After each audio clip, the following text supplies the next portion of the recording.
Olá, você que acompanha o canal Valor Entrevista, eu me chamo Alan Santiago e hoje eu estou aqui na cidade de Blumenau para conversar com o empresário Bruno Vincevski, formado em administração na UFSC e gestor na padaria e confeitaria Kibaguete. Um assunto bem interessante, fica ligado. Bruno, o que é o liberalismo na tua opinião?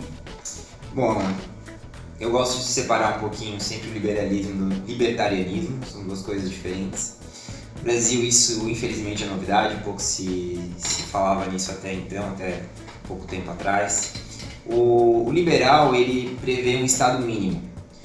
É um estado que ele precisa do menor recurso possível, ou seja, o pagador de imposto coloca à disposição do estado o mínimo possível e ele retorna com educação, saúde e segurança, basicamente isso. E o libertarianismo, ele seria um lugar onde não haveria o Estado, né? Então, hoje o que se fala mais, o que está na moda é falar do liberalismo, seria partindo do princípio do Estado atual brasileiro, que ele está mais para o lado do comunismo / socialismo, seria o lado oposto, onde a sociedade prevê mais responsabilidade para o indivíduo. Sim. E menos pro coletivo. O coletivismo, socialismo, ele faz com que as pessoas tenham menos responsabilidade, porém menos liberdade. Sim. O liberalismo dá mais liberdade para as pessoas, ao mesmo tempo mais responsabilidade. Eu gosto de fazer um paralelo com a casa dos nossos pais. Acho que é mais ou menos isso. Quando a gente é adolescente, a gente tem pouca responsabilidade e pouca liberdade. A gente tem hora para chegar em casa, a gente tem hora para sair, a gente tem alguns deveres. Ao mesmo tempo, a gente não precisa pagar conta, a gente não tem que lavar a louça e a roupa aparece limpinha no nosso quarto. Quando a gente sai de casa, ao mesmo tempo que você ganha a liberdade de poder sair 3 horas da manhã, voltar às 5, a louça não se lava sozinha, a conta não se paga sozinha. E a partir do momento que a louça tá lá, você pode até demorar um pouquinho, mas você tem que lavar. Você vai ter que dar um jeito de pagar a conta ou pagar o boleto. Porque se você não fizer, se você não tiver essa responsabilidade, a sua liberdade vai ser destruída. Você destrói a sua liberdade e você vai ter que retornar à casa dos seus pais. Sim. Então, numa sociedade onde há mais liberdade, precisa de uma população com um nível de educação, evolução maior, para que tenha mais responsabilidade e essa liberdade não se torne um caos. Então, uma evolução da sociedade consegue fazer aí pessoas capazes de ter mais responsabilidade e não precisar do Estado se intrometendo o tempo todo e dizendo o que cada um tem que fazer. O Rafael, que é nosso amigo em comum, do Novo aqui de Blumenau, ele pediu para mim fazer uma pergunta para você a respeito da liberdade econômica. Isso pode prejudicar os mais pobres? A falta dela prejudica. A partir do momento que o Estado intervém, ele sempre desestimula a geração de riqueza. Sim. O Estado, ele não tem o poder de criar riqueza. Se assim fosse, era só imprimir dinheiro e jogar na sociedade que todos seríamos ricos. Mas se amanhã eles fizerem isso, ao mesmo tempo, quase simultaneamente, o preço de tudo vai aumentar. E ficaremos um pouquinho mais pobres. Por quê? Para imprimir dinheiro, gastou-se riqueza. Então ainda ficaremos um pouquinho mais pobres. Se o Estado intervém em ter tabelamento de preços, botando regra, legislação, fiscal, juiz, então todo o aparato para regulamentar o sistema, muito do esforço do trabalho do homem é gasto nisso e não em geração de riqueza. Portanto, as pessoas ficam mais pobres de uma forma geral. Apenas um seleto grupo do Estado consegue ter benefício, riqueza com isso, né? Mas os mais pobres ficam cada vez mais pobres. A partir do momento que você tem uma liberdade econômica, que é mais fácil empreender, que o Estado se meta menos, é mais fácil uma pessoa colocar a sua disposição para gerar riqueza e conseguir retorno com isso. Esse tema é muito discutido hoje no Brasil. Quais são os principais nomes do liberalismo econômico no nosso país? Hoje, acho que o Paulo Guedes, que está como ministro da Economia, é quem está em foco, que está na mídia o tempo todo. Ele veio da escola de Chicago, nos Estados Unidos, e é quem está com a caneta na mão e tem essa possibilidade de dar o exemplo de como o liberalismo pode ajudar o país a ir para frente. Foi aprovada há pouco tempo a MP 881, que é a MP da Liberdade, Sim. de uma forma muito rápida, um mês na Câmara Federal e, se não me engano, 2 semanas no Senado, ela aprovada, falta só a caneta aí do presidente. E essa, com certeza, vai ser um cartão de visitas para uma sociedade tão acostumada com o comunismo e o socialismo, que é a nossa sociedade brasileira. Vai ter um cartão de visitas liberal que vai provar que, ao ganhar essa liberdade, as pessoas vão poder gerar mais riqueza e vão sentir esse gostinho de quero mais. Eu tenho certeza que vai ser um grande avanço para o Brasil. Maravilha. A gente está falando de empreendedorismo também, é uma das suas especialidades, formada em administração pela UFSC. Como vencer o medo de abrir o próprio negócio no nosso país? A gente sabe que é uma dificuldade enorme, mas como um empresário, ou a pessoa que deseja se tornar empresário, pode vencer esse medo? Não é fácil. Eu espero que com essa LP ajude um pouco. Mas o empresário no Brasil, de forma geral, é um louco. Ele tem que ter um certo grau de insanidade para colocar em risco todo o seu tempo, seu dinheiro, seu investimento em algum negócio, pode ser produto, pode ser serviço, uma empresa, enfim. Um cenário, talvez num mundo de maior insegurança jurídica, ou seja, um dia se pode azul, no outro dia é vermelho, no outro dia é verde, não se sabe, você pode fazer todo um plano de uma economia, de um produto, de uma empresa, e no mês seguinte tudo aquilo é proibido. Sim. E depois vem um juiz e diz não, mas pode, tem uma liminar e volta. Tem 2 exemplos, né, Bruno? Que é o caso do extintor de incêndio nos carros e os simuladores para autoescola. Que agora já não tem mais a necessidade, o empresário gastou, fez um investimento enorme e hoje não tem mais uso. Perfeito. Esse é aquele que o cidadão sente o Estado ali o tempo todo incomodando. Tem um exemplo mais recente ainda, a Prefeitura do Rio de Janeiro, por exemplo, vai lá e proíbe academias em condomínios sem personagens ali. Então, vai lá a sociedade daquele condomínio, constrói uma academia, investe, de repente no mês seguinte vem o Estado e diz agora só com personal trainer. Aí eles veem que o custo vai aumentar muito, o que eles fazem? Fecham a academia. Aquele valor que foi investido na academia se perde, né? Isso acontece com o empresário o tempo todo, né?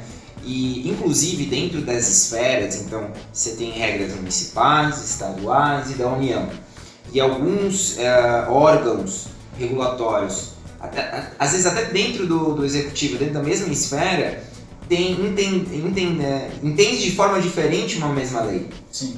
E isso, enfim, são várias coisas que complicam a vida do empresário. Desde a Constituinte em 1988, nós estamos chegando aí perto de 6 milhões de regras e normas e leis. Então, assim, é desumano, é algo impossível de saber tudo. E isso atrapalha demais. Fora isso, é um mercado, o Brasil, né, é um mercado muito grande. Ele, por outro lado, né, ele tem um potencial de crescimento enorme. Então é aquela hora que eu vejo, é como se tivesse na ação, ela tivesse em baixa, mas ela tem um potencial, é a hora de compra. Então aquele empreendedor que vê essa oportunidade e que arriscar no Brasil e pegar o time certo, que pode ser agora, com a entrada da liberdade econômica, o Brasil vai deslanchar e vai ser um país para se fazer muita riqueza ainda. Agora, falando especificamente do teu setor de trabalho, que é esse ramo de panificação, como é que é esse ramo aqui na cidade de Blumenau? Está crescendo? Está estagnado? Como é que está a situação? É um ramo estagnado, no sentido de desenvolvimento tecnológico, uma área mais tradicional.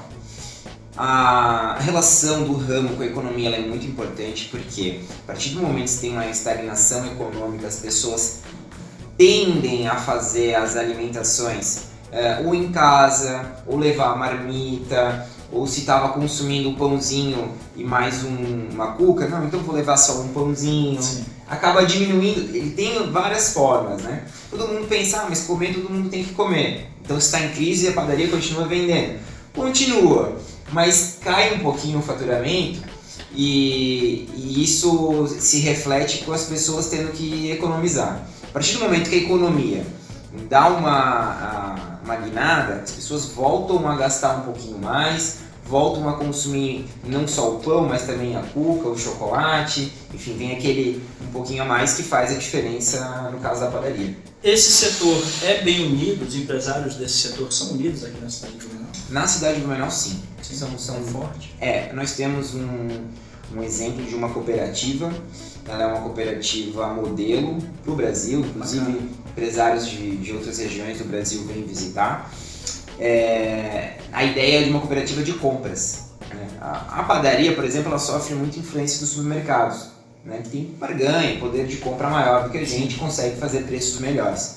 Então, em contrapartida, a gente se uniu, criou uma cooperativa de compra, uma central, para poder barganhar nos preços e conseguir um preço um pouquinho melhor na compra e abaixar um pouquinho para o consumidor e ser mais competitivo com a área do supermercado. Maravilha, parabéns. É porque esses setores, como todos os outros, precisam muito de união, né? Sim. As pessoas precisam estar juntas para fazer a produção melhor, para investir em tecnologia, para estudar mais sobre esses quesitos que são importantes em qualquer setor.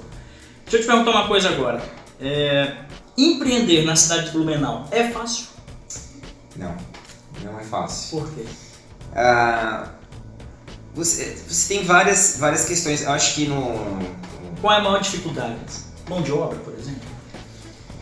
Por exemplo, vamos partir do princípio de uma empresa de tecnologia. O Blumenau investe muito. Se não me engano, o ISS está em 2%, né, para empresas de tecnologia em Blumenau. Uma média nacional aí de 5%. Então, Blumenau é um lugar propício para isso. O que acontece? Falta mão de obra. Sim.